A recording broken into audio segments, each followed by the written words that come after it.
Hey everybody, my name is Mr. K. Thank you for checking out this tutorial on how to complete your fantasy football roster for the Super Bowl. When your teacher shares this document with you, there are two important tabs for you to check out. The first is this rankings and values spreadsheet. These are the players and their values.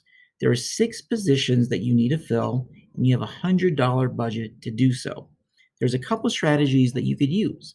One would be to choose a couple high price players and then fill out the rest of your roster with some of the lower valued players.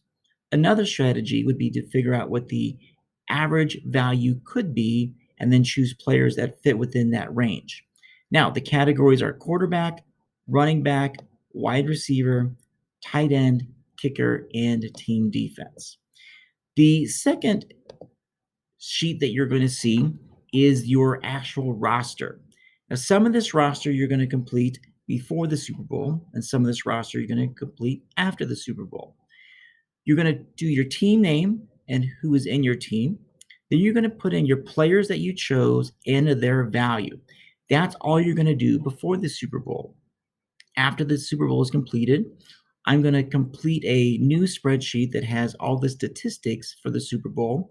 I'm going to share that with your teachers, and then they'll share that with you. And you're going to put their statistics here and use these formulas to turn those into points for your team. After you figure out the points, you're going to add up the points for your individual players as well as your total points here.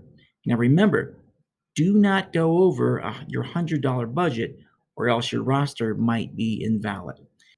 If you have any questions, ask your teacher, and then your teacher can go ahead and ask me. I really hope you enjoy this activity. Good luck and have fun.